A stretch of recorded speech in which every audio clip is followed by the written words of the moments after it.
Bonjour et bienvenue au webinaire en langue française du WDI.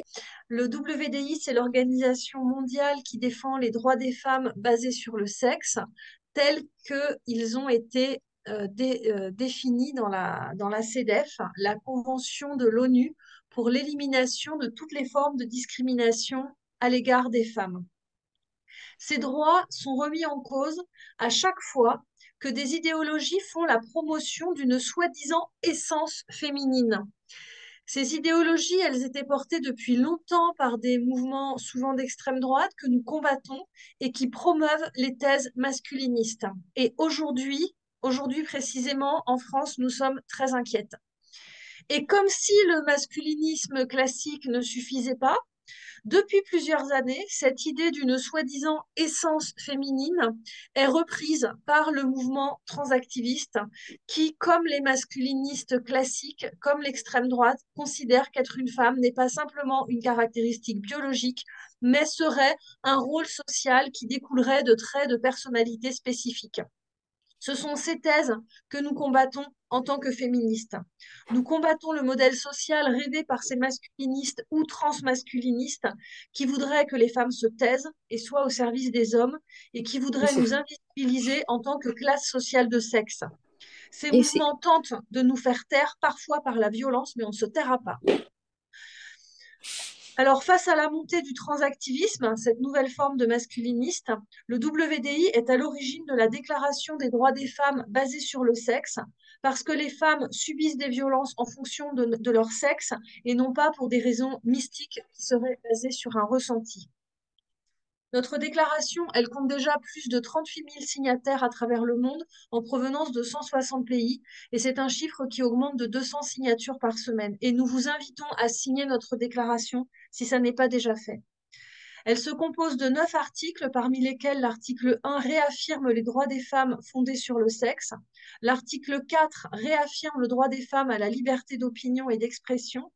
L'article 7 réaffirme les droits des femmes aux mêmes possibilités que les hommes à participer activement au sport et à l'éducation physique. Et l'article 9 réaffirme le besoin de protection des droits de l'enfant. Aujourd'hui, nos invités vont nous parler de la situation au Québec et d'une possible prise de conscience. Nous recevons Marie-Claude Girard, Athéna Davis, Caroline Morgan du RESI, le réseau éducation, sexe et identité, et Ghislaine Gendron du WDI Québec. Toutes les quatre ont été entendues par le comité de sages sur la question de l'identité de genre. Alors, nous reviendrons encore dans de prochains webinaires sur cette audition au comité de sages, puisque d'autres femmes, d'autres associations ont été entendues par ce comité, 70 organisations, comme PDF Québec.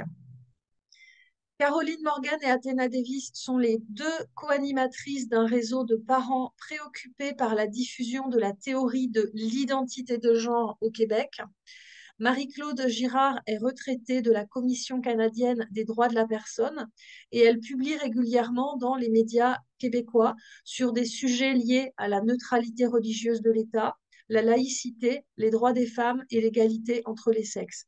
Elle présentera aujourd'hui les recommandations qu'elle a soumises au comité de sages sur l'identité de genre ce printemps. Ghislaine Gendron est coordinatrice du WDI Québec et elle a rédigé son mémoire avec Marie Savoie. Donc, tout d'abord, Ghislaine va nous présenter ce qu'est le comité de sages au Québec, parce que, voilà, surtout quand on n'est pas au Québec, on ne sait pas forcément. Donc, tu vas nous présenter ce que c'est et tu vas nous parler aussi du mémoire que tu as présenté avec Marie Savoie au comité de sages. Bonjour Blandine. Ghislaine, pardon. Alors, bonjour à toutes. Et puis, aujourd'hui, ben, je sais que pour la France, c'est une journée spéciale qui va probablement être très tendue politiquement. Alors, je vous souhaite à toutes d'avoir les résultats que vous souhaitez hein, euh, dans ce vote qui va être historique, peut-être, on verra. Alors, nous, au Québec, je vais vous raconter un peu comment ça s'est passé au cours de la dernière année. il y a un événement important qui a été créé.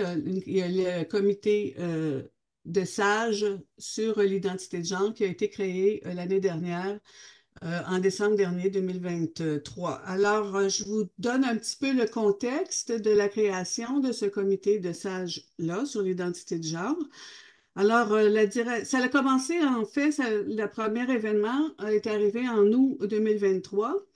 Alors, il y a eu la direction d'une école en Montérégie qui a envoyé une lettre à des parents des enfants de cette école-là en leur demandant d'utiliser un nouveau terme, le terme MX, mix, je ne sais pas comment ça se prononce, ça s'écrit MX, pour désigner une enseignante qui était non-binaire, c'était dans une école primaire.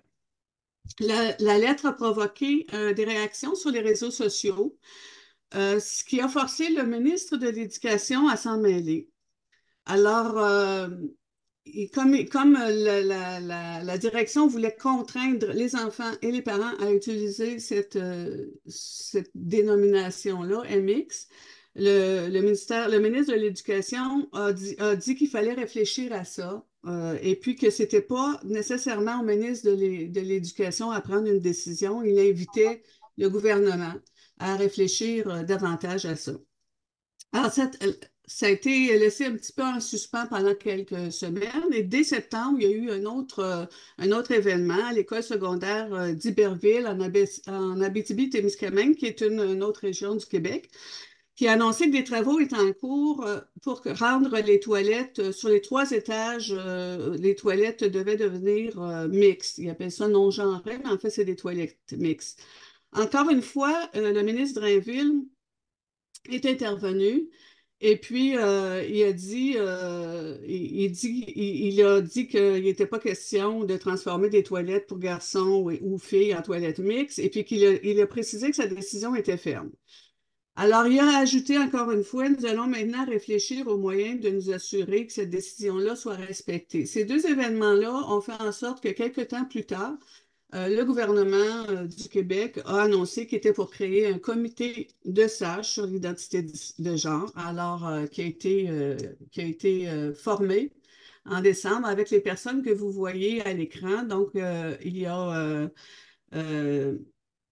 voyons, excusez-moi. Oui, Madame Diane Lavallée, présidente, qui a été élue présidente, elle était autrefois présidente du Conseil du statut de la femme, un médecin, docteur Trudeau, et un professeur de droit, Monsieur Patrick Taillon. Le mandat, entre autres, ça va être de produire une analyse des impacts potentiels sur l'ensemble de la société québécoise, de l'impact potentiel là, des politiques sur l'identité de genre sur l'ensemble de la société québécoise et identifier les enjeux sur lesquels le gouvernement devrait approfondir ses réflexions. Le comité de sages est censé émettre ses recommandations à l'hiver 2025 et puis il travaille en étroite collaboration avec le Conseil québécois LGBTQ.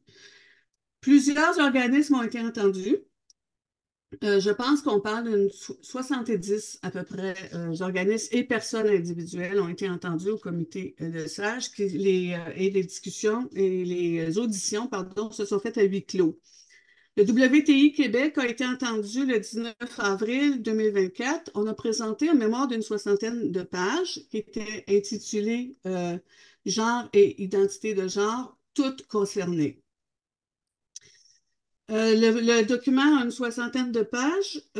J'ai été aidée dans ce document-là, la rédaction avec Marie Savoie, qui est membre du WDI Québec, et nous l'avons présenté au comité des sages. Nous avons présenté l'angle des droits des femmes. Alors, ce qu'on a parlé, on a adressé plusieurs angles. Ceux qu'on a priorisés, ça a été le désengagement des gouvernements canadiens et québécois.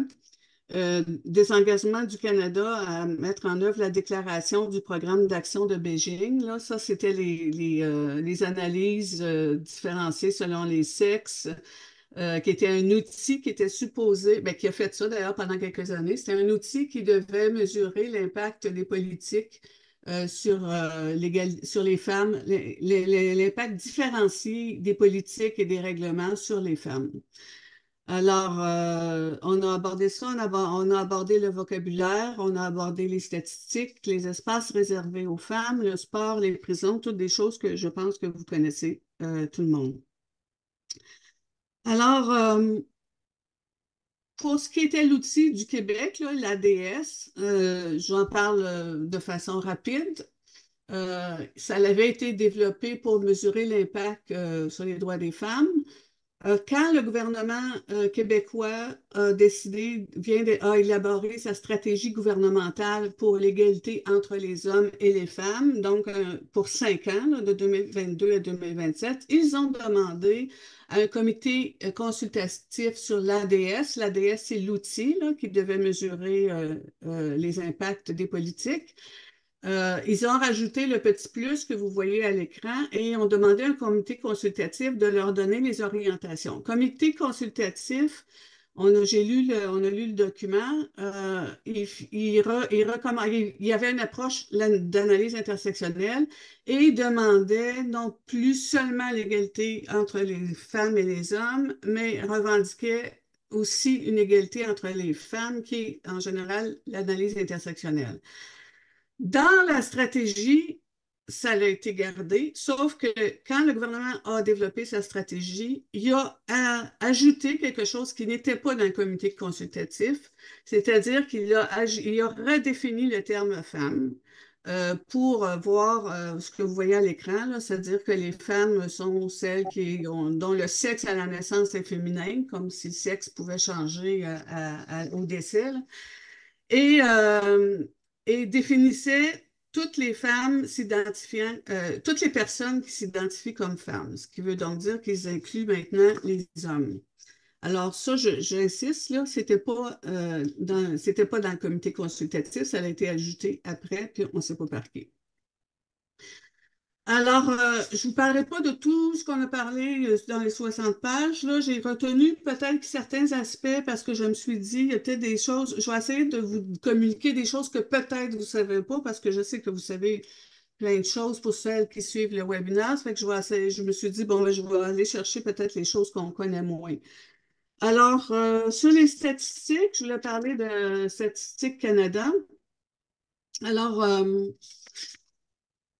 Statistique Canada, ah oui, en 2021, Statistique Canada lançait une vaste consultation pour modifier les variables concernant le sexe et le genre. Je ne sais pas si c'est arrivé en France, mais au Canada, on nous a annoncé ça en 2021. Là, je vous montre à l'écran ce que Statistique Canada disait avant le changement. Et c'est important parce que vous allez voir que ils ont changé complètement de perspective. En 2021, Statistique Canada écrivait, ce qui est important, c'est en haut, là, les données selon l'âge et le sexe sont fondamentales dans toute analyse de population. Ça, c'était vraiment, c'était dit sur leur site, puis d'ailleurs, c'est toujours été comme ça, pour mesurer les données selon le sexe sont très importantes. Évidemment, on le sait, pour vérifier tous les aspects de la vie sociale, y compris l'emploi, l'éducation et la criminalité. Évidemment, le gouvernement ne peut pas mesurer l'efficacité des programmes qui visent à réduire les inégalités entre les femmes et les hommes s'il ne collige pas les données sur le sexe. Il ne peut pas mesurer les inégalités économiques. Et puis, ces programmes de parité, les besoins d'hébergement sont justifiés par les violences conjugales et les féminicides, les crimes dont la majorité des victimes sont des femmes et les auteurs, la majorité sont des hommes. Donc, il mentionnait seulement la question là, des programmes, mais ça inclut bien sûr tout ça. Là, j'ai écrit schizophrénie parce que je veux dire, j'avais l'impression que c'était même plus le même gouvernement. Pourtant, c'était le même. Un an plus tard, le Conseil du Trésor envoyait à tous ces ministères pas la demande, mais la ligne directrice suivante. Tous les ministères et organismes devraient se limiter par défaut à la collecte ou l'affichage de renseignements sur le genre, j'imagine qu'il veut dire l'identité de genre, à moins que des renseignements relatifs au sexe biologique soient réellement nécessaires. Alors là, on vient de perdre ici, là, pour les femmes, nos instruments de mesure pour mesurer les inégalités entre les hommes et aussi les besoins, un outil qui servait à identifier nos besoins, parce que là, on n'a plus de données là-dessus. Alors, le Conseil du Trésor a émis cette diapositive-là. Bon, je vais revenir à celle-là. A émis pas cette diapositive-là, mais cette directive-là, en invoquant que cette variable, pardon, en invoquant que le sexe des citoyens canadiens relevait de la vie privée. Alors, c'est évident que c'est une excuse parce que on sait tous que les données qui sont transmises aux chercheurs sont anonymes. Donc, je ne vois pas en quoi ton sexe serait plus privé, par exemple, que l'information sur ton orientation sexuelle ou sur ta confession, par exemple. Alors, au Québec, ben, il y a beaucoup de statistiques qui sont prises à partir des données de recensement du Canada. Donc, eux, l'Institut de la statistique du Québec a été pris, si vous voulez, avec avec les données du Canada, qui a soudainement changé le genre pour le sexe, pardon, changé la définition du sexe pour celle du genre. Alors, ils ont écrit, je suis allée voir l'Institut statistique, ils ont écrit que le fait que la définition de la variable ait changé, ça ne devrait pas avoir d'incidence importante sur la comparabilité historique, étant donné la petite taille de la population transgenre. Bon, qu'est-ce que ça veut dire, ça? Ça veut dire que pour qu'on soit capable de comparer des statistiques d'une année à l'autre, ben, il faut bien sûr que la variable qu'on utilise, elle ait la même définition. Si tu changes la définition de la variable, tu n'es plus capable de comparer. Alors, eux, ce qu'ils disent, Statistique Canada, c'est mais c'est pas tellement grave parce qu'il y a vraiment pas beaucoup de personnes transgenres, donc ça ne devrait pas avoir une influence. En effet, le recensement de 2021 présentait qu'il y avait 0,33 % de la population canadienne qui se déclarait transgenre ou non-binaire. Bon, c'est vrai, puis que c'est vrai aussi que ça n'a pas une grosse influence sur la population. Si, par exemple, on se demande il y a combien de personnes qui font du ski, il y a combien de femmes qui font du ski, il y a combien d'hommes qui font du ski, si là-dedans, il y a 0,33 qui ont dit qu'ils étaient des femmes en se basant sur leur identité de genre plutôt que sur leur sexe, ben, ça ne fait pas une grosse différence sur le changement, sur les statistiques. Par contre, ce qu'ils n'ont pas pensé, c'est que ça va avoir une influence sur des petits échantillonnages. Alors là, ici, je vous ramène à la BBC, voyons, je vous emmène en Angleterre. Et puis, l'organisme Fair Play for Women s'était aperçu pas d'une annonce, mais d'un article de la BBC qui disait que des femmes pédophiles demeuraient un sujet tabou et que leur nombre avait augmenté de 84% au cours des 4 dernières années. Alors, l'organisme Fair Play for Women, ils ont été vraiment intrigués parce que c'est énorme, là, ça fait le presque doublé là, les pédophiles femmes. Donc, ils ont été intrigués par ça et puis ils ont fait une demande d'accès à l'information auprès des corps policiers pour savoir comment ils enregistraient le sexe d'un suspect lorsqu'un crime de délinquance sexuelle était signalé. Puis, c'est là qu'ils ont su que depuis 4 ans, l'organisme n'enregistrait plus le sexe, ils enregistraient l'identité de genre, ce qui peut expliquer cette augmentation-là de 84%. On ne saura jamais si c'est ça qui a fait l'augmentation parce que comme il n'enregistrait pas le sexe, ben, on ne saura jamais de quel sexe étaient les gens dont ils ont enregistré les crimes. Par contre, ils ont dit, bon, on va quand même voir avec les délinquants sexuels qui ont été incarcérés en Angleterre. Ils se sont aperçus qu'il y avait, c'est Angleterre et Pays de Galles, là, qu'il y avait 13 000 hommes qui étaient enfermés pour délinquance sexuelle et 125 femmes qui étaient incarcérées pour délinquance sexuelle à ce moment-là en Angleterre. C'est en 2021. Ensuite, elles ont demandé sur les 13 000 délinquants sexuels combien s'identifient comme des femmes et il y en avait 74. Donc, à partir de ces chiffres-là, ben, elles ont dit, voyez-vous, là, 74 personnes, hommes qui disent qu'ils sont des femmes, ben, ça vient presque doubler les 125 femmes délinquants sexuels. Donc, c'est ce qu'on appelle une distorsion dans les statistiques, c'est-à-dire que c'est en enregistrant finalement le genre au lieu du sexe, on venait de doubler la population de femmes pédophiles en Angleterre. Alors, la personne qui a fait ça, c'est Madame Alice Sullivan, que vous voyez à l'écran, qui est professeure de sociologie à Londres et puis directrice de recherche sur le Social Research Institute. C'est elle qui avait fait l'analyse. Madame Sullivan a été invitée le 8 mars dernier au Canada pour donner une conférence au personnel du ministère canadien de la Justice. Le sujet de son exposé, c'était l'importance de la collecte des données du sexe et du genre. Elle voulait sensibiliser le ministère de la Justice que c'était important de colliger les deux et non pas un seul. Quand elle a transmis ces diapositives au ministère de la Justice, il y a un employé du ministère qui a communiqué avec elle pour lui dire que sa présentation avait été annulée. Alors, Mme Sullivan a signalé qu'on ne lui avait donné aucune justification pour l'annulation. On ne lui a pas donné de justification, mais la femme à qui elle a parlé, l'employée du ministère de la Justice, lui a laissé entendre que la raison, c'était, disons, je l'ai écrit sur la diapo, vous n'avez pas le droit de parler de sexe au Canada. Ça, c'est l'employée, la fonctionnaire qui a répondu ça à Mme Sullivan.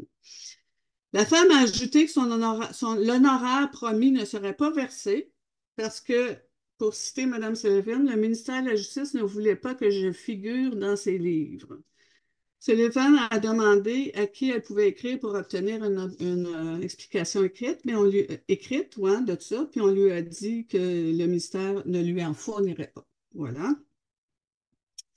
On a aussi parlé de sport. Alors, le sport, les politiques, vous savez, je vous apprends rien que les politiques d'inclusion des personnes transgenres, des hommes d'ailleurs, parce que là, je pense qu'on n'a pas tellement de problèmes avec les femmes qui s'identifient dans le sport, c'est plutôt avec les hommes, soulèvent des conflits de droits dans la Charte québécoise des droits et libertés et dans la Charte canadienne sur les droits de la personne. Il y a trois discriminations qu'on peut invoquer. Alors, bon, alors les trois discriminations, ben, évidemment, c'est le fait de refuser qu'un homme qui s'identifie comme femme d'être inclus dans la catégorie féminine pourrait être interprété comme une discrimination fondée sur l'identité de genre, bien sûr. Ça pourrait aussi permettre à un homme, ça pourrait être une discrimination aussi de dire que si on permet à un homme de concourir de manière déloyale et dangereuse contre des athlètes féminines, ça pourrait être interprété comme une discrimination fondée sur le sexe, incluant sa présence dans les espaces où les femmes peuvent être dénudées. Et la troisième, ben, ça peut permettre à permettre à un homme transidentifié l'accès à des espaces exclusivement féminins, pourrait être aussi conduire à une discrimination fondée sur la religion, car il y a des femmes qui pourraient s'auto-exclure, des femmes croyantes qui pourraient aussi s'exclure des espaces non mixtes en raison de leur croyance religieuse. Donc, on aurait trois motifs de discrimination qui sont en conflit les uns avec les autres. Alors, on a reçu ici Katia Bissonnette dans un webinaire précédent. Pour celles qui ne les connaissent pas, c'est une boxeuse québécoise à qui on a obligé, ben, qui a dû euh, rencontrer sur le ring un homme transidentifié qui disait qu'il était une femme, puis elle a refusé le combat. Alors, je suis allée voir on en a parlé de ce cas-là au comité de sages. Je suis allée voir la politique de Boxe Canada maintenant. Je vous fais peut-être un petit parenthèse ici, là. Ils ont émis une politique, ce qui n'était pas le cas au moment où elle a fait. Il n'y avait pas de politique au moment où Katia Bissonnette avait été mise dans la situation qu'elle devait se combattre contre un homme. Il y en a une maintenant. Alors, je suis allée la voir. Alors, la protection de la vie privée des participants, puis là, c'est une politique transgenre, est une priorité absolue. Ça veut dire, traduction, c'est qu'ils ne veulent plus dire qu'une personne est transgenre ou non. Ils ne veulent pas que ce soit connu. Euh, Ils ont aussi ajouté tous les efforts doivent être faits pour fournir des vestiaires, des douches et des toilettes non sexistes. Là, des toilettes non sexistes, je ne sais pas ce que c'est. Ça doit être des toilettes qui pensent que les hommes, autant que les femmes, doivent se coller aux travaux ménagers, j'imagine. Et les participants sont chargés de partager des chambres d'hôtel et des hébergements similaires en fonction de leur identité de genre. Ceux qui n'ont pas d'identité de genre, je ne sais pas où ils couchent. Maintenant, pour justifier le bien fondé de sa nouvelle politique, le président de Vox Canada a déclaré ceci. Avant l'adoption de la politique transgenre de Boxe Canada, je pense que nous n'étions pas en mesure de savoir si des athlètes transgenres participaient à la boxe. Je soupçonne que dans l'ensemble du système sportif, nous avons très probablement eu de nombreux cas d'athlètes transgenres qui participaient sans que personne ne sache qu'ils étaient transgenres. Donc, M. Lindsay amène ça comme une, euh, une amélioration. Sa politique est une amélioration parce que de toute façon, on ne savait pas si un athlète transgenre était transgenre ou non.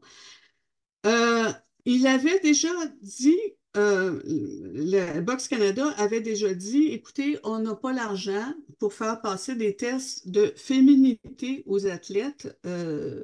Alors, qu'est-ce qu'un test de féminité, là?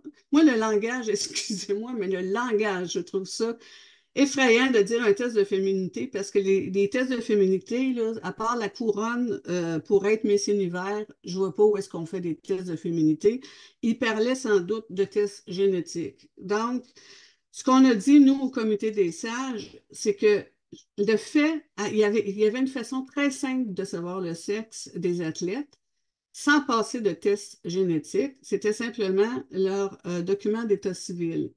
Mais maintenant que les documents d'état civil sont falsifiés, mais il n'y a plus aucun moyen, dans le sport amateur au moins, de savoir de quel sexe est une personne ou ne l'est pas. Puis on envoie des boxeuses en pâture dans des rings de boxe sans considération pour leur sécurité. Bon, voilà. Je vais passer vite là-dessus pour là, je vois que mon temps. Oui, je vais passer vite là-dessus. Je vais laisser la parole, je pense, aux autres personnes. Il y avait encore d'autres sujets que je voulais vous parler. Tiens, je vais juste finir avec celui-là, là, parce que je pense que ça, c'est les athlètes transidentifiés un peu partout. Ici, c'est un groupe de volleyball dont il y avait au Canada, à Toronto, collégial, trois hommes dans une équipe volleyball féminin, trois hommes transidentifiés dans une équipe et deux dans l'autre équipe. Où est-ce que je montre? Alors, c'est l'équipe, devinez quelle équipe qui a gagné? C'est celle qui avait trois hommes transidentifiés. Oh, really? Dopage. J'aimerais ça vous parler de l'athlète non-binaire ici, Calamia, qui concourt dans la catégorie non-binaire à Boston, dans les marathons de Boston. L'agence antidopage américaine s'est aperçue qu'elle prenait de la testostérone. Depuis 4 ans, elle en parlait sur YouTube. Donc, il y a des gens qui ont dit, écoutez, concours à prendre la testostérone, c'est illégal. L'agence a dit, bon, il faut que tu arrêtes d'en prendre parce que tu vas être suspendu. Ils lui ont envoyé une lettre. Alors, Cal Calamia est allée voir son médecin. Son médecin a dit que, étant donné qu'elle était non-binaire, elle avait besoin de prendre la testostérone. Et maintenant, l'agence de dopage accepte qu'elles prennent des anabolisants, des stéroïdes anabolisants pour concourir dans le marathon non binaire. Voilà, alors je termine comme ça parce que je vais laisser la place à nos... j'ai hâte d'entendre nos collègues parler de leur présentation. Je vous remercie et puis je laisse la parole à Marie. Ben, merci beaucoup, Ghislaine, pour cette présentation. Et maintenant, on va entendre Caroline Morgan et Athéna Davis qui vont nous présenter le RÉSI, le réseau éducation, sexe et identité, et qui vont nous parler de leur mémoire qu'elles ont présentée au comité des sages. Bonjour Caroline, bonjour Athéna. Bonjour. Ok. Bonjour. Attendez un peu. Voilà. Alors, le RÉSI, ou Réseau Éducation, Sexe et Identité, c'est avant tout un collectif de parents, mais ce qu'on vous présente aujourd'hui, c'est une synthèse de notre mémoire parce que notre mémoire a fait quand même plus d'une centaine de pages. Alors, évidemment, on vous présente les faits saillants. Donc, sur la théorie de l'identité de genre, ses conséquences sur la santé et l'éducation de nos enfants et ses répercussions sur nos familles et la société québécoise. On l'a présenté le 19 avril dernier, c'est vrai, la même journée que WDI.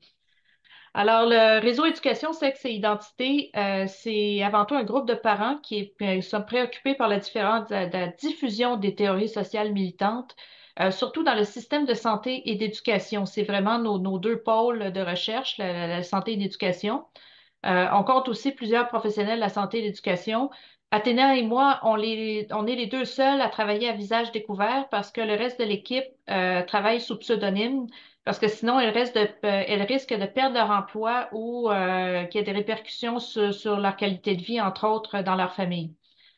Plusieurs ont des enfants qui sont dits trans ou non-binaires, qui ont été poussés à transitionner ou malgré les comorbidités ou les circonstances de leur identité, de leur découverte de leur identité trans. D'autres se font inculquer la théorie de l'identité de genre à l'école. Euh, Nos valeurs, en gros, on repose sur deux principes, c'est-à-dire dire vrai et agir sans nuire. Dire vrai, c'est-à-dire rester franc sur la réalité. Par exemple, que la transition ne modifie pas le sexe. Le sexe est biologique, binaire, et on naît et on meurt avec un sexe. Donc, la transition ne fait que transformer l'apparence. Et agir sans nuire, c'est évidemment ne pas procéder par exemple, à des transitions ou à des interventions médicales ou sociales sans prendre en compte les conséquences et les circonstances et les conséquences. Donc, on questionne, on informe, on agit et on offre aussi un soutien aux parents. Les parents peuvent nous écrire à notre adresse, je vais la donner dans le chat, là, une adresse qui est précisément pour les parents à la recherche d'aide.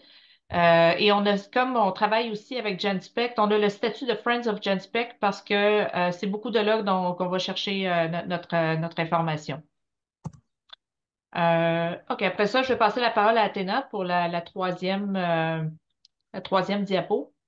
Alors, nous avons présenté notre mémoire. D'abord, nous avons commencé par la théorie. Je vais être très brève parce que beaucoup d'entre vous connaissent déjà cette théorie. Donc, en gros, pour la simplifier, la théorie de l'identité de genre prétend que tout le monde aurait une identité de genre. Ensuite, c'est malheureusement une définition circulaire, c'est-à-dire l'identité de genre, c'est le sentiment profond et intime de son genre. On ne sait toujours pas vraiment ce que c'est. Le seul moyen de savoir le genre, c'est au Canada et au Québec, c'est l'auto-identification. Ça a été accepté malheureusement par l'ensemble de nos politiciens. Il y a déjà bien des années, je pense qu'ils ne se rendaient pas compte de ce qu'ils faisaient.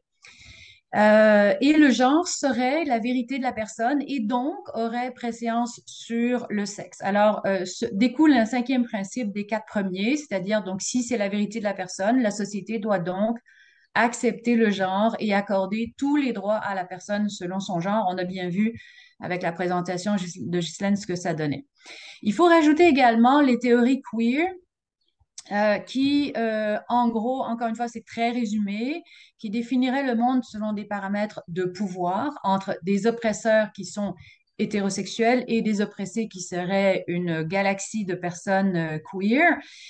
Ça va être important dans les cours sur la sexualité, par exemple, à l'école. Alors, le but des militants queer, c'est, excusez-moi pour l'anglicisme, je ne sais pas comment dire ça en français, il faut queeriser la société, par exemple, en niant la réalité du sexe, qui serait simplement une performance sociale, et en valorisant tout ce qui est queer, une famille queer, une sexualité queer, l'expression queer, etc. Et il faut également libérer la sexualité, y compris celle des jeunes. On n'aura pas le temps de voir le cercle magique de Gail Rubin, mais je vous conseille d'aller voir ça. C'est assez parlant. C'est une sexologue qui a beaucoup influencé, qui influence beaucoup les sexologues au Québec et qui est enseignée à l'université au Québec. Alors, pour aller avec la théorie, il y a évidemment tout un langage qui a été créé. Donc, vous connaissez déjà ça. Le sexe est assigné à la naissance, qui est une fausseté totale. On va dire que les personnes avec utérus tombent enceintes et on va utiliser toutes sortes d'expressions comme ça pour désigner les femmes, pour ne surtout pas utiliser le mot femme. On peut utiliser, en revanche, c'est assez particulier, on peut dire les hommes peuvent tomber enceintes parce que ça, c'est queer, ça, c'est hors norme. Donc, il n'y a pas de problème avec ça. On va dire qu'une personne de sexe masculin qui s'identifie comme une femme aurait un pénis de femme, une barbe de femme. D'autres mots sont en revanche évités dans ce langage-là. Le mot fille, le mot garçon, homme, femme, vagin, maman, papa, etc. Aussi évité, ils ont disparu du cours sur la sexualité au Québec, le mot homosexualité et le mot hétérosexualité, c'est assez extraordinaire. Et de manière générale, le mot sexe est systématiquement remplacé par le mot genre, que ce soit dans les formulaires scolaires, dans les formulaires de santé, dans toutes les définitions, on va parler de genre et non plus de sexe avec des conséquences évidemment catastrophiques. On modifie également la définition de sexe quand on en parle, parce que le sexe devient une catégorie sociale et non une catégorie biologique. Alors, ce langage construit en fait une nouvelle réalité de ce monde queer. Il est présent évidemment dans le monde des adultes. On a des médecins qui l'utilisent. Même la Société canadienne de cancer qui parle de trou avant pour désigner le vagin, c'est assez particulier. Mais évidemment aussi des enfants, parce que les enfants, c'est une population captive, par définition crédule, et là, c'est la base de l'endoctrinement des enfants donc à l'école. Alors, je vais repasser la parole à Caroline qui va vous faire le bout sur la santé. Alors, merci. Alors, donc, nous, au Résis, la vision qu'on a de la santé, évidemment, c'est une médecine basée sur des données probantes, evidence-based, et évidemment, que les médecins ne soient pas militants, qui prennent en compte le contexte de chaque patient. On accorde beaucoup d'importance à une pose de diagnostic différentiel pour celles et ceux qui sont peut-être pas familiers avec ça. C'est-à-dire que le médecin envisage plusieurs diagnostics possibles et après ça, d'après les symptômes, le questionnaire, les analyses et tout, va aller déterminer quel diagnostic est le bon. Autrement dit, au lieu de présumer d'un diagnostic, on essaie d'abord d'écarter tous les autres diagnostics possibles. Et ça, c'est très important, entre autres, quand le jeune qui se dit trans a plusieurs comorbidités, par exemple la dépression, anxiété ou des problèmes comme l'intimidation à l'école. On veut aussi évidemment que les connaissances des informations des parents soient prises en considération. Malheureusement, les parents sont souvent écartés parce qu'on s'en méfie, ils sont soupçonnés de transphobie. On veut des soins qui ont été testés, qui ont prouvé leur efficacité, leur innocuité. Ça, c'est particulièrement vrai dans le cas des bloqueurs de puberté qu'on dit sécuritaires et réversibles, mais on sait maintenant depuis plusieurs années, et les données s'accumulent, que c'est pas tellement le cas. La garantie qu'un consentement du patient ou de son tuteur puisse véritablement être éclairé. Surtout que, en fait, le consentement d'un enfant ou d'un adolescent sur des traitements qui ont des conséquences sur sa fertilité ou sa fonction sexuelle, on l'a vu avec les WPATH files qu'on verra plus loin, qu'un consentement éclairé à cet âge-là, c'est pratiquement impossible. Autrement dit, il faut avant tout agir sans nuire, le fameux primum non nocere.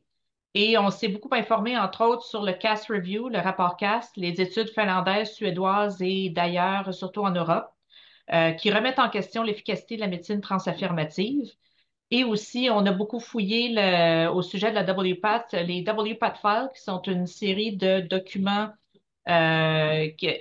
de la WPATH même qui ont été coulés au public et qui révèlent des choses assez intéressantes sur la WPATH, entre autres qu'ils tiennent un double discours depuis des années et que contrairement à ce qu'ils disent en public, ils savent très bien qu'il y a plusieurs inconnus et risques avec leur traitement affirmatif. Plus récemment, on a eu le scandale des courriels de WPATH qui ont été révélés dans le cadre d'une affaire aux États-Unis, une affaire judiciaire, qui révèle que la WPATH avait commandé des revues systématiques en 2020 à l'Université Johns Hopkins, mais comme les résultats ne faisaient pas son affaire, elle a interféré, elle a empêché l'université de publier les revues en question qui ont été à ce moment-là mises sous le boisseau. Si on peut passer à la diapo suivante, s'il vous plaît. Bon, ici, c'est une de plusieurs études sur l'évolution de ce qu'on appelle gender non-contentedness, qu'on pourrait traduire plus ou moins par insatisfaction par rapport à son genre. Euh, alors, depuis l'âge de 10 ans, d'abord, la grosse majorité n'ont pas d'insatisfaction par rapport à leur genre. Autrement dit, ils se perçoivent filles, garçons sans problème. Euh, il y en a 19% chez qui l'insatisfaction décroît avec l'âge. Autrement dit, ça appuie ce que déjà d'anciennes études disaient, c'est que la fameuse dysphorie de genre, elle disparaît avec l'âge dans la majorité des cas s'il n'y a pas de traitement comme la transition sociale ou médicale. Et seulement chez 2% l'insatisfaction par rapport au genre augmente seulement chez 2% d'entre eux. Euh, Ceux dont l'insatisfaction augmentait étaient souvent de sexe féminin. Dans les deux cas, dans tous les cas où il y avait une insatisfaction liée au genre au départ, il y avait aussi il y a aussi une présence d'une estime de soi très faible, de problèmes comportementaux et émotionnels et d'une orientation sexuelle autre qu'hétérosexuelle. Euh, et la gender, l'insatisfaction par rapport au genre est très commune pendant le début de l'adolescence et elle est associée à disons, une mauvaise perception de soi et des problèmes de santé mentale. Si on peut passer à OK. Malheureusement, au Québec, l'approche transformative règne en roi et maître. C'est porté par des professionnels parfois très militants, autant chez les médecins que les psychologues. Il n'y a aucune limite d'âge pour la transition sociale. Les bloqueurs de puberté sont donnés dès le stade Tanner 2, qui sont les premiers signes de la puberté. Les hormones autour de 18 ans. L'ablation des seins est permise à partir de 16. Pardon, les hormones, c'est à 16 ans. La mastectomie à 16 ans. Et les chirurgies génitales sont admises, permissibles à partir de 18 ans. Le tout est remboursé par notre système public de santé, c'est-à-dire la RAMQ, c'est l'agence qui rembourse ces traitements. Aucune thérapie par la parole parce que le tout est patient-led, c'est-à-dire l'enfant sait. L'enfant sait qu'il est trans, alors à ce moment-là, il n'y a aucune remise en question possible. Et en plus, ça, c'est une particularité du Code civil au Québec. L'enfant a son autonomie médicale, c'est-à-dire qu'il peut consentir au traitement à partir de 14 ans. C'était une disposition qui avait été mise dans le Code civil pour que les jeunes filles puissent, par exemple, avoir un avortement ou des traitements de contraception sans en parler à leurs parents.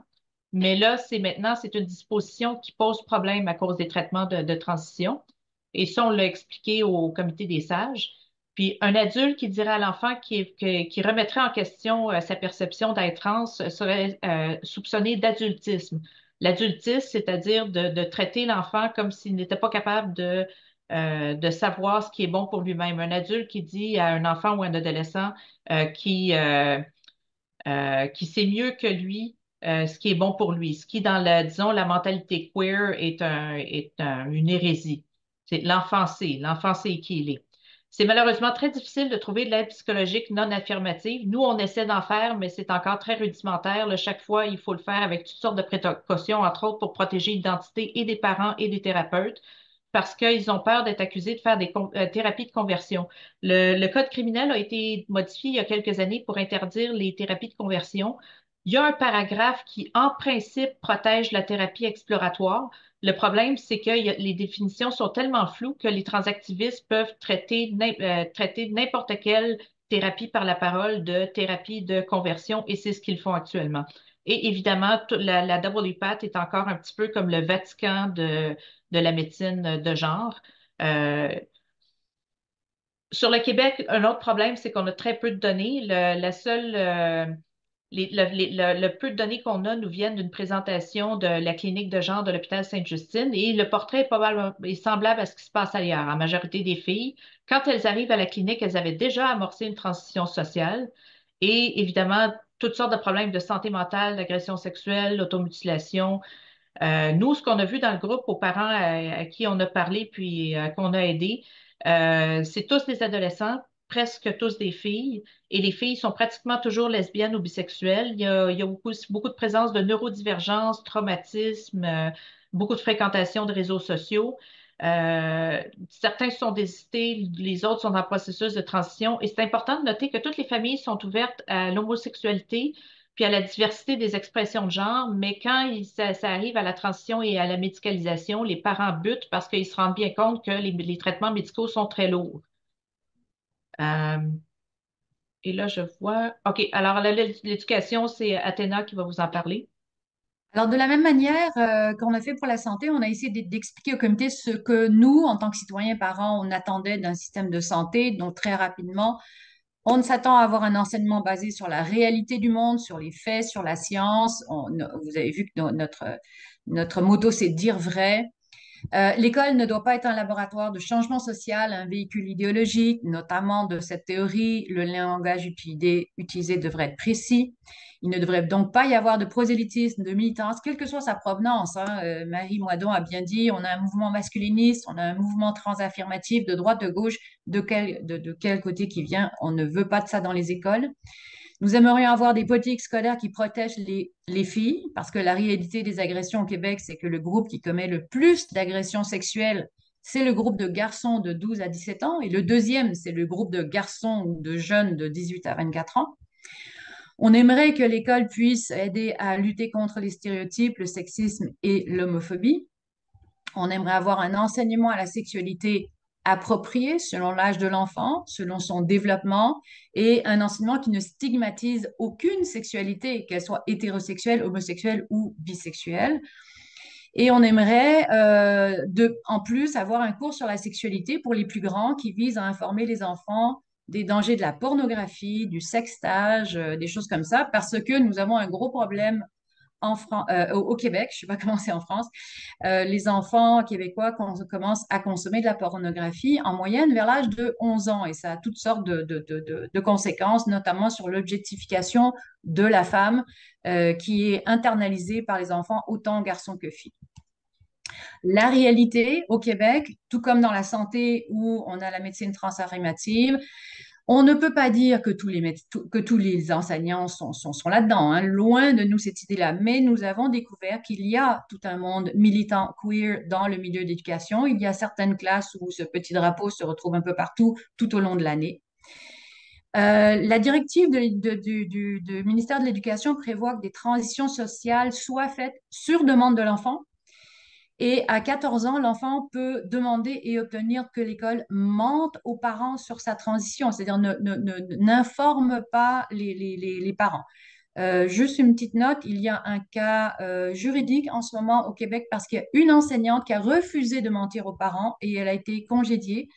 Et bientôt, ça va passer en cours. Alors, nous allons pouvoir avoir le monde juridique qui va se pencher sur cette question-là. Nous avons constaté que les programmes scolaires étaient remplis de langage de la théorie. Il y a des intervenants extérieurs de communautaires qui sont extrêmement militants, qui vont dire toutes sortes de choses aux enfants par rapport à cette théorie. Il y a une grande militance pour les toilettes mixtes qui a été heureusement freinée par une directive de notre ministre de l'Éducation, M. Drainville, mais la militance continue. On a constaté qu'il y a un programme d'enseignement à la sexualité qui est vraiment aussi teinté par les théories queer. Je vais en parler dans la prochaine diapo. Et malheureusement, on a constaté que le ministère de l'Éducation a sous-traité toute la question du matériel pédagogique contre les stéréotypes à des organisations militantes LGBTQ qui en fait, qui font la promotion de ces stéréotypes. Juste un exemple, la licorne du genre, je passerai pas beaucoup de temps là-dessus. Voilà comment les enfants québécois apprennent quel est le sexe et l'orientation sexuelle, pas avec un dessin d'homme et d'une femme, non, non, non.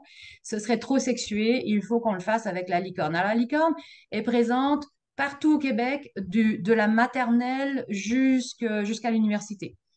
Et donc, on donne toutes sortes de fausses informations. Il y aurait trois sexes. Le sexe serait assigné à la naissance. Et puis, donc, il y a d'autres catégories. Évidemment, nous avons le fait que tout le monde a une identité de genre. Il y a également un discours militant de séparation entre ce qui est l'attirance sexuelle et l'attirance sentimentale. Et cette dissociation du sexe purement physique du sentiment amoureux, bon, c'est le principe de la pornographie, d'accord, ça s'applique au monde adulte, mais pourquoi est-ce qu'on enseignerait ça à des enfants de 3 ans? Au Rési, nous aimerions enseigner aux enfants que ce serait bien, c'est d'avoir des belles relations amoureuses avec d'autres personnes, en tout respect de l'autre personne, etc., etc. Donc, la licorne du genre, c'est un gros problème pour nous.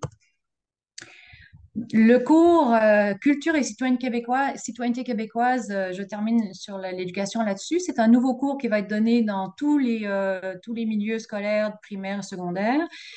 Donc, la définition du sexe change, c'est maintenant une catégorie sociale.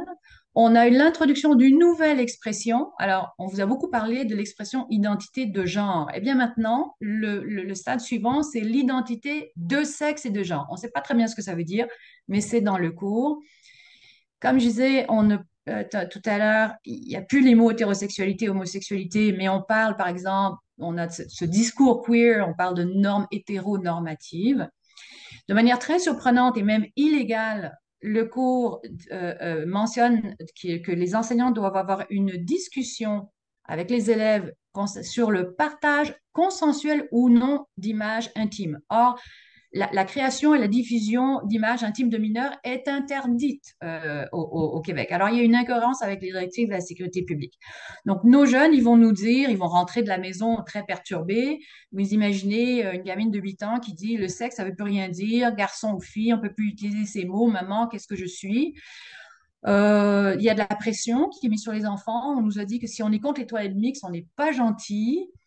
Et j'ai même vu alors un jeune qui disait ben on a vu une vidéo puis dans la vidéo des jeunes ils disaient que l'hétérosexualité c'était vraiment bizarre, voire peut-être même violent. Donc ça c'est vous comprenez que c'est très problématique. Alors en conclusion, nous avons fait une série de recommandations forcément au comité et les principes c'est ma dernière diapo. Évidemment, on va demander au comité de rejeter ce que nous considérons être une régression sociale, la théorie. Il faut questionner la queerisation de la société. On se demande qui d'ailleurs a écrit les programmes et qui a décidé pour le Québec. Il faut sortir l'idéologie et la militance de l'éducation et de la santé. Nous aimerions que le langage précis et scientifique soit utilisé autant en éducation qu'en santé. Nous aimerions revenir aux principes de base dans la santé, c'est-à-dire Caroline a expliqué tout ça tout à l'heure, les soins appropriés, une approche prudente et ne pas nuire. On aimerait également revenir aux principes de base en éducation, encore une fois, enseignement de la réalité. Nous aimerions avoir une discussion et remettre en question les fameuses transitions sociales. La transition sociale, c'est donc de prendre un enfant et de changer son sexe à l'école et de lui donner un autre nom, un autre sexe et de le traiter comme s'il était de l'autre sexe ou alors de manière non binaire, comme s'il n'en avait plus de sexe. Et en fait, ce qu'on considère, c'est que cette transition sociale est une validation du monde adulte par rapport à une dysphorie chez l'enfant, un sentiment qu'il est né dans le mauvais corps. Et c'est à proprement horrible. Ça vient de la bienveillance, hein.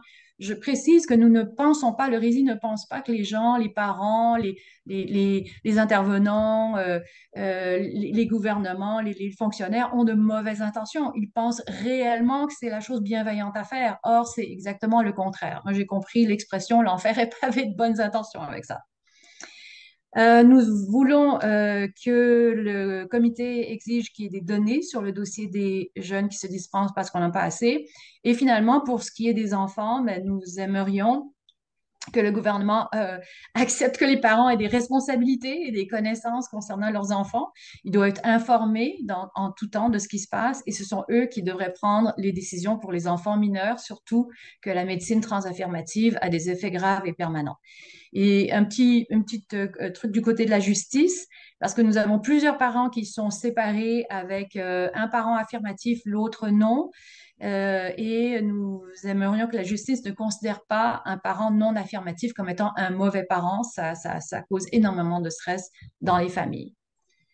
Et je vais arrêter là. Merci Caroline, merci Athéna pour cette présentation. Alors, je vous rappelle que vous pouvez poser vos questions dans l'application questions-réponses. On aura un temps de questions-réponses par la suite. Et maintenant, je vais donner la parole à Marie-Claude Girard, qui va nous parler de son mémoire au Comité des sages. Bonjour Marie-Claude.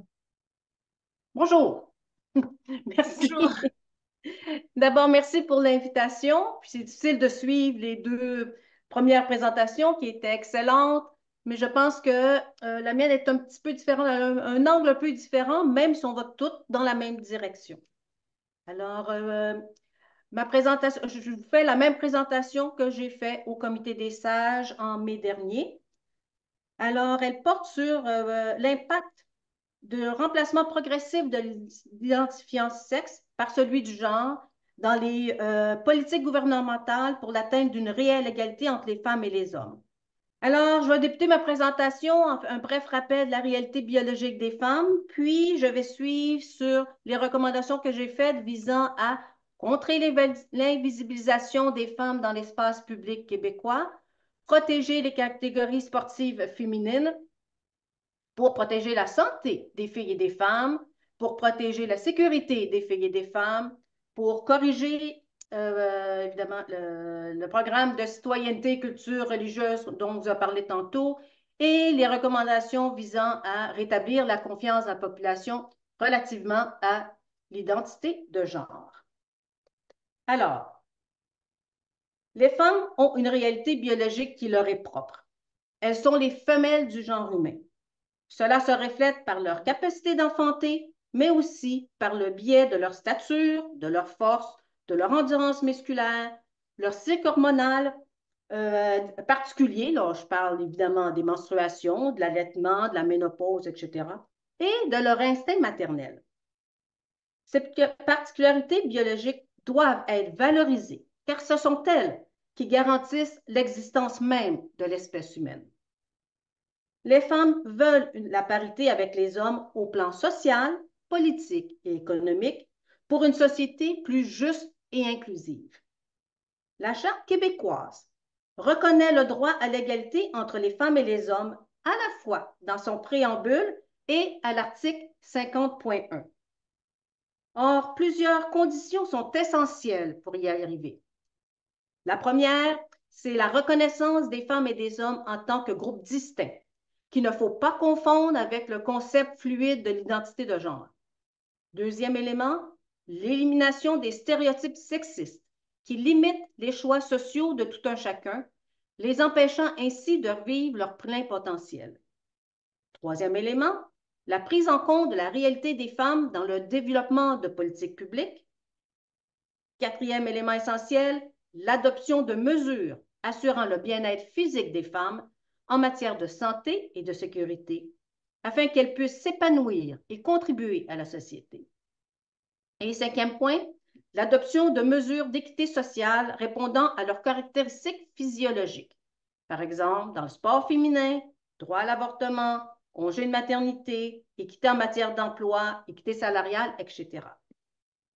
Le Québec a déjà fait beaucoup en la matière, mais malheureusement, l'égalité de fait entre les sexes n'est pas encore une réalité au Québec. La prévalence actuelle de l'identité de genre sur l'identifiant sexe dans les politiques publiques a pour effet d'invisibiliser les femmes au profit du genre souvent associés aux stéréotypes sociaux. Rappelons que les femmes ont des personnalités diverses et les réduire à un genre brime leur droit à l'égalité. De plus, cette prévalence de l'identité de genre invite à l'adoption d'un vocabulaire qui nie leur réalité biologique. Par exemple, lorsqu'on parle d'une personne avec un vagin qui menstrue ou qui allaite. Nier la réalité d'un groupe, les femmes dans ce cas-ci, est rarement un gage de réussite au plan de l'inclusion et du respect, bien au contraire. L'amalgamation du sexe et du genre dans les politiques québécoises heurte de plein fouet le droit à l'égalité entre les femmes et les hommes et, ce faisant, porte atteinte à la Charte québécoise. Il faut distinguer le sexe du genre et reconnaître que le premier est une réalité biologique immuable et la base du droit des femmes à l'égalité, alors que le second peut fluctuer dans le temps selon les circonstances. La discrimination basée sur l'une ou l'autre de ces caractéristiques est, comme il se doit, interdite. Mais il est troublant de constater que le mot femme est absent de la plupart des plans stratégiques des ministères. On utilise à la place des mots génériques, individu, personne, victime, employé ou autre. La disparition du mot femme dans ces plans est problématique, car les ministères ferment ainsi les yeux sur leurs besoins particuliers. Ainsi, aucun des enjeux liés à l'égalité des femmes soulevés par le Conseil du statut de la femme ces dernières années n'a trouvé sa place dans ces plans stratégiques. L'invisibilisation des femmes se retrouve également dans la plupart des tableaux de Statistique Canada, comme en parlait Ghislaine plus tôt, puisque ce dernier amalgame les notions de sexe et de genre, donc les personnes dites cisgenres et transgenres, dans l'appellation homme ou femme depuis la directive du secrétariat du Conseil du Trésor du Canada de 2018, demandant que la variable genre de la personne soit utilisée par défaut dans la plupart des analyses gouvernementales. Heureusement, le gouvernement du Québec a accès aux données détaillées du recensement pour élaborer ses propres tableaux statistiques. Il est donc de sa responsabilité de corriger cet impair et produire des données statistiques respectueuses de la réalité biologique des femmes. Enfin, il y a le Code civil qui amalgame le sexe constaté à la naissance et l'identité de genre dans la mention du sexe sur l'acte de naissance. Il s'agit, encore une fois, d'un déni de la réalité biologique. Bien que cela affecte les deux sexes, il est clair que les grandes perdantes sont les femmes, puisque cette négation de leur réalité biologique nuit à l'atteinte de l'égalité entre les sexes, pourtant protégés par nos chartes. Alors, sur cet aspect, mes recommandations. Inviter le secrétariat au Conseil du Trésor du Québec à envoyer une directive à tous les ministères pour souligner l'importance de conserver le mot femme dans les documents gouvernementaux. Maintenir les données statistiques ventillées selon le sexe de façon distincte de celles relatives au genre dans les documents gouvernementaux. Amender le Code civil pour ajouter l'identifiant genre pour ceux et celles qui le désirent, de façon distincte de la mention du sexe dans les documents d'identification officiels, afin de respecter la réalité biologique des citoyens et des citoyennes. Catégorie sportive. C'est au cours des années 20 que les femmes ont pu intégrer le système sportif olympien par une voie distincte de celle des hommes pour respecter leurs différences biologiques, notamment au niveau de la taille, de la longueur des membres, de leur taux de testostérone, qui influent sur le développement de la masse musculaire et la force. Ces différences anatomiques ont mené à l'établissement de règles différentes entre les sports masculins et féminins. Ainsi, dans le 100 mètres haies, les barres pour femmes sont 15 cm en dessous de celles des hommes. Le ballon est de plus petite taille en basketball et handball féminin, et le projectile utilisé pour le lancer du poids, du javelot, du disque et du marteau est plus léger. Or, la participation ces dernières années de personnes trans dans le sport féminin soulève la question d'équité, puisque cela fait fi des spécificités biologiques des femmes. Soulignons tout d'abord qu'il semble que seuls les hommes s'identifiant au genre féminin demandent de participer à des catégories sportives correspondant à leur genre. À ce jour, selon le recensement international WeWon, ces hommes ont ravi le podium à des femmes à au moins 72 reprises au Canada dans les domaines aussi variés que l'haltérophilie, le vélo de montagne, l'athlétisme, la natation, le cross-country, le tir à l'arc, le cyclisme et la boxe. Les personnes nées de sexe féminin qui se disent non-binaires ou trans préfèrent, pour leur part, continuer de participer dans les sports pour femmes. Pourquoi les garçons de toute identité ne peuvent-ils pas faire de même dans leur catégorie en tout respect de leur biologie? Par ailleurs, soulignons que le maintien des catégories sportives féminines est un défi au Québec, puisqu'il est maintenant possible de changer la désignation de son sexe dans ses documents civils en fonction de son identité de genre. L'entraîneuse canadienne Linda Blake suggère, par exemple, de procéder à la vérification du sexe en vérifiant la présence du gène SRY par prélèvement sur la joue au moment où une personne se présente à un match féminin. Comme on peut plus se fier aux documents officiels. Mes recommandations à cet égard. Préserver des catégories sportives féminines basées sur le sexe. Alors que l'amalgamation du sexe et du genre se retrouve dans de nombreux documents d'identification officielle et que l'auto-identification est de mise, identifier des mesures d'exception visant à préserver l'équité entre les sexes dans le domaine du sport. La santé des filles et des femmes. Les données sexo-spécifiques sont indispensables pour offrir un service de santé de qualité afin de veiller à ce que la réalité biologique de chacun soit prise en compte. C'est ce type de données qui a permis, par exemple, de sauver des vies en concluant que les symptômes de crise cardiaque diffèrent largement chez les femmes et chez les hommes. Elles sont indispensables à l'atteinte d'une égalité réelle entre les sexes dans le domaine de la santé. L'amalgamation des concepts de sexe et de genre dans l'identifiant sexe au Québec brouille les résultats de recherche sur la santé féminine, un aspect longtemps négligé, en plus d'occulter ceux sur les personnes trans. Tout le monde y perd. Il y a aussi les protocoles actuels de traitement des jeunes questionnant leur genre qui sont problématiques, comme on en a parlé précédemment. Il y a, constatant l'absence de données probantes justifiant les soins affirmatifs de genre auprès des enfants et des adolescents et constatant certains dommages irréversibles, plusieurs pays européens préconisent aujourd'hui une approche prudente concernant les protocoles de traitement adoptés auprès des jeunes. Alors, mes recommandations, réaffirmer l'importance des données sexo-spécifiques dans le domaine de la santé.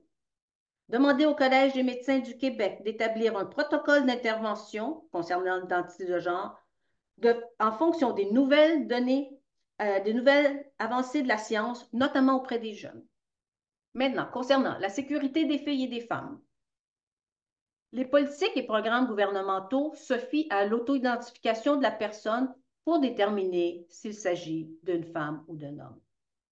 Toutefois, aucune balise n'est prévue pour répondre à des besoins de sécurité spécifiques aux filles et aux femmes. En voici 3 exemples où cette absence de balise pose problème. Premièrement, il y a les toilettes et les vestiaires.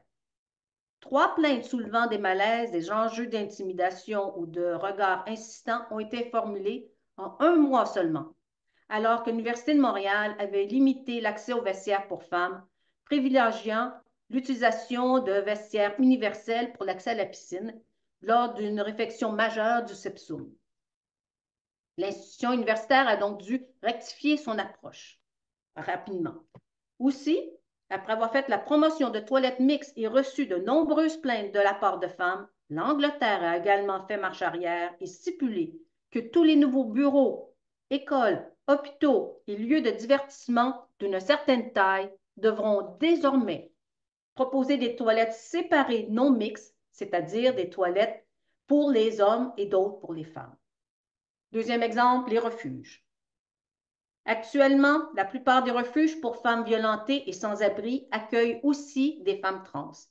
Mais plusieurs voix se lèvent pour dénoncer ce phénomène qui expose à des risques des femmes vulnérables qui dépendent de ces espaces pour leur bien-être. Leurs craintes sont plausibles. En Espagne, par exemple, le gouvernement vient de constater que des hommes accusés de violence à l'égard de femmes s'auto-identifient comme femmes pour accéder au refuge où sont hébergées leurs victimes. Mais il y a des solutions. La Saskatchewan a créé, par exemple, des refuges s'adressant exclusivement aux personnes trans, complémentaires à ceux s'adressant aux femmes. Troisième exemple, lorsqu'il est question de sécurité des filles et des femmes, les prisons. La politique de Service correctionnel Canada sur les délinquants de diversité de genre permet à tous les détenus d'être placés dans leur type d'établissement préféré, selon ce qui correspond le mieux à leur identité ou expression de genre. Or, selon une étude de Service correctionnel Canada datée de 2022, 91% des femmes transgenres détenues purgent des peines pour des infractions violentes, contre 72% pour la population carcérale masculine. 44% de ces détenus transgenres, je le rappelle, soit des hommes s'identifiant au genre féminin, ont déjà été condamnés pour des crimes de nature sexuelle. 41% d'entre elles purgent une peine liée à un homicide. Plus troublant encore, dans plus de 9 condamnations pour crimes sexuels sur 10, les infractions ont été commises alors que le délinquant vivait son identité correspondant à son sexe biologique. C'est-à-dire qu'il a demandé d'être... Son identité a changé au moment d'être transféré en prison.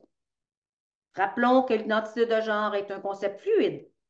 Un homme peut donc s'identifier comme femme qu'une fois entré en contact avec le système pénal, puis redevenir un homme lors de sa sortie. Ses motivations ne seront jamais questionnées.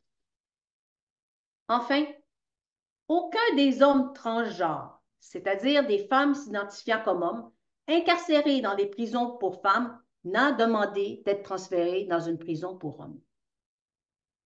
La priorité donnée à l'identité de genre sur le sexe dans les prisons met indéniablement en danger les femmes détenues. Or, certains pays qui avaient adopté une politique carcérale similaire à celle du Canada remettent aujourd'hui en question leur approche. Il y a tout récemment l'Écosse, mais aussi le Royaume-Uni, qui consacre désormais une aile séparée dans une prison pour femmes pour les détenues transgenres violentes. Mes recommandations: réaffirmer l'importance des espaces réservés aux femmes, je pense aux toilettes, vestiaires, refuges, prisons, etc., pour assurer leur sécurité. S'inspirer des expériences internationales pour trouver des solutions pérennes aux droits des femmes à la sécurité dans la société. Et encore une fois, alors que l'amalgamation du sexe et du genre se retrouve dans de nombreux documents d'identification officielle et que l'auto-identification est de mise, identifier des mesures d'exception visant à préserver la sécurité des femmes dans les lieux réservés pour elles. Le cours, comme on a entendu parler, merci aux présentatrices précédentes, le cours Citoyenneté et culture québécoise. 3 aspects du nouveau cours sont problématiques. Le premier concerne le glossaire, des concepts particuliers et des notions en éducation de la sexualité. Selon le ministère de l'Éducation, le sexe est une catégorie sociale qui répartit la population entre femmes et hommes à partir de caractéristiques physiologiques. Cette définition nie la réalité scientifique. Le sexe n'est pas une catégorie sociale ou la résultante de différentes caractéristiques physiologiques, mais découle de la fusion des gamètes mâles et femelles qui produiront un organisme porteur de chromosomes XX ou XY dans chacune de ces cellules qui pourront produire les personnes soit des spermatozoïdes ou soit des ovules. De plus, cette définition est limitée, car elle ne pourra pas être utilisée dans les cours de sciences pour décrire le système de reproduction de l'ensemble du règne animal. Enfin, elle mine l'atteinte de l'égalité entre les femmes et les hommes en niant la réalité biologique des femmes. La définition du genre est aussi problématique, puisqu'elle fait référence à une hiérarchisation des femmes et des hommes, ainsi que du féminin et du masculin. Là, je rappelle, une hiérarchie est un classement des fonctions selon un rapport de subordination. En incluant cette notion dans la définition et en promouvant, comme il se doit, le respect de l'identité et de l'expression de genre, on enseigne le respect de la subordination du genre féminin au genre masculin. Enfin, le ministère amalgame le sexe et le genre dans l'expression identité de sexe et de genre. A-t-on vraiment une identité de sexe? La Charte reconnaît le sexe et l'expression ou l'identité de genre comme étant deux motifs distincts pour lesquels la discrimination est interdite. Ne pas reconnaître la différence entre ces deux concepts risque d'avoir des conséquences négatives, à la fois pour le droit des femmes à l'égalité, basé sur le sexe, je le précise, et sur la reconnaissance et le respect des personnes trans. Comment, dans un tel contexte, le gouvernement peut-il affirmer qu'il protège le droit des femmes à l'égalité, pourtant protégé par la Charte? Faudra-t-il intenter un recours collectif pour se faire reconnaître? Le deuxième enjeu du cours concerne les ressources mises à la disposition des intervenants auprès des jeunes par le ministère pour l'enseignement lié au sexe et au genre. On y retrouve, par exemple, l'expression « sexe assigné à la naissance » plutôt que constaté. On y remet en question la binarité du sexe. On y affirme l'existence d'un troisième sexe, intersexe ou autre. On y nie la réalité biologique des femmes en affirmant que ce mot n'est pas lié à l'anatomie de la personne. Les femmes biologiques deviennent des cisgenres. Même l'attirance sexuelle d'une femme pour un corps de femme est niée, les lesbiennes y étant des personnes attirées sexuellement par les personnes de son propre genre. Cette négation de l'existence biologique des femmes et de leur attirance sexuelle n'augure rien de bon. Enfin, le troisième enjeu concerne l'absence de critères de sélection pour les partenaires. En effet, il est clairement indiqué dans le programme que l'éducation à la sexualité est une responsabilité partagée par l'ensemble du personnel scolaire en collaboration avec des partenaires externes. Or, comment s'assurer que ces intervenants présentent des approches basées sur la science et reconnaissent la notion du sexe à la base du droit des femmes à l'égalité dans le monde? Dans un contexte où plusieurs se questionnent sur l'effervescence de l'autodiagnostic de dysphorie de genre à l'adolescence, notamment chez les jeunes filles, il convient aussi de s'assurer que ces intervenants aient l'expertise nécessaire et promeuvent les valeurs d'égalité entre les sexes. Mes recommandations? Revoir les définitions des mots sexe, genre et identité de sexe et de genre du glossaire du programme du Citoyenneté et Culture québécoise. Revoir les ressources mises à la disposition des intervenants auprès de nos jeunes afin de s'assurer que les notions liées au sexe soient scientifiquement exactes. Continue. S'assurer que les partenaires invités à contribuer à l'éducation à la sexualité aient une formation adéquate reconnue, présentent des approches basées sur la science, reconnaissent la notion du sexe à la base du droit des femmes à l'égalité et fassent valoir le fait qu'il n'est pas nécessaire de s'identifier à un genre différent de son sexe pour adopter des comportements sociaux moins conventionnels.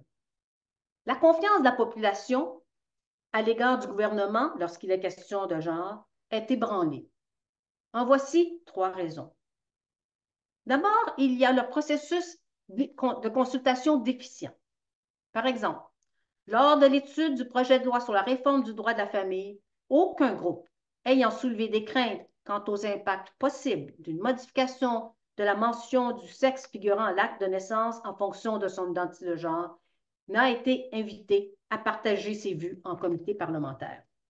Recommandation: s'assurer que les consultations entourant le développement de politiques publiques, pratiques et directives québécoises concernant l'identité de genre incluent les groupes potentiellement impactés par ces initiatives. Deuxièmement, il y a le bris de confiance des parents à l'égard de l'éducation publique. Comme on l'a vu tantôt, les parents sont inquiets. Ils entendent régulièrement des histoires de jeunes qui regrettent amèrement leur choix, des études qui démontrent les dangers d'une transition sociale précoce, de la prise de bloqueurs de puberté ou d'hormones associées à l'autre sexe, ou encore des interventions chirurgicales irréversibles sur des corps sains. Ces parents perdent confiance dans l'éducation publique lorsqu'ils prennent conscience de l'inexactitude scientifique des concepts enseignés dans les écoles relativement au sexe et au genre, des directives syndicales sur le changement d'identité de genre social des jeunes sans avis médical et sans prévenir les parents. Et le troisième point, la précarité, bris de confiance des parents suite à la précarité de la sécurité de leurs filles dans les lieux qui leur étaient traditionnellement réservés pour préserver leur sécurité, à savoir les toilettes et les vestiaires. Alors, mes recommandations à cet égard étaient de s'assurer que les établissements scolaires mettent en place des protocoles d'intervention reconnus de concert avec le corps médical pour les élèves questionnant leur genre, obtiennent le consentement des parents pour les élèves de moins de 18 ans avant qu'ils ne puissent changer leur prénom et leur pronom à l'école, et maintiennent des installations sanitaires non mixtes, ce qui n'exclut pas l'ajout d'installations universelles. Il y a aussi un troisième élément qui me perturbe beaucoup, c'est en fait, il y a le secrétariat de la condition féminine et le conseil du statut de la femme. Le mot femme signifie humain de sexe féminin. Il est donc étonnant de constater que le secrétariat amalgame le sexe et le genre dans sa stratégie 2022-2027. Les hommes s'identifiant au genre féminin en font donc partie. A contrario, rien n'indique que le secrétariat se préoccupe des filles et des femmes s'identifiant au genre masculin. Il y a là pourtant deux enjeux majeurs qui devraient être au centre de leurs préoccupations, à savoir, pourquoi tant de jeunes filles s'auto-identifient au genre masculin?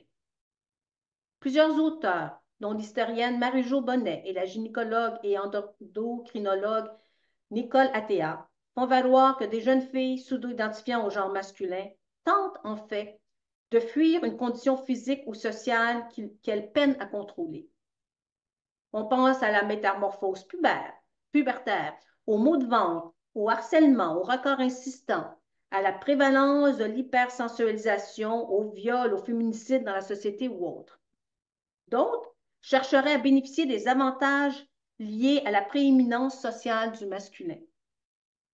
Pour ces auteurs, proposer à des filles des procédures de transition alors qu'elles sont en plein tourment de l'adolescence constitue une nouvelle forme de violence qui participe à un féminicide social.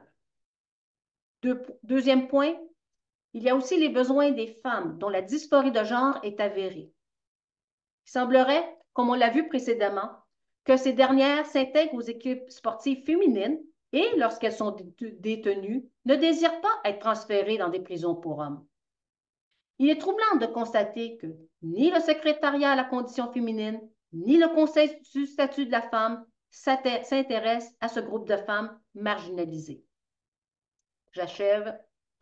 Mes recommandations. Appeler le secrétariat à la condition féminine et le conseil du statut de la femme à se concentrer sur leur mandat de défense du droit des femmes à l'égalité, soit un humain de sexe féminin, ce qui exclut les hommes s'identifiant au genre féminin. Demander au conseil du statut de la femme une étude sur le questionnement des jeunes filles à l'égard de leur genre et sur les besoins des femmes s'identifiant au genre masculin. Et voilà, c'était ma présentation que j'ai fait, que j'ai donnée au comité de sages et suivi après ça une discussion comme avec tous les autres partenaires, participants à la rencontre. Voilà. Merci beaucoup Marie-Claude. Et on arrive à la fin de ce webinaire. Donc, il y a des questions, mais ce sera pour une autre fois peut-être.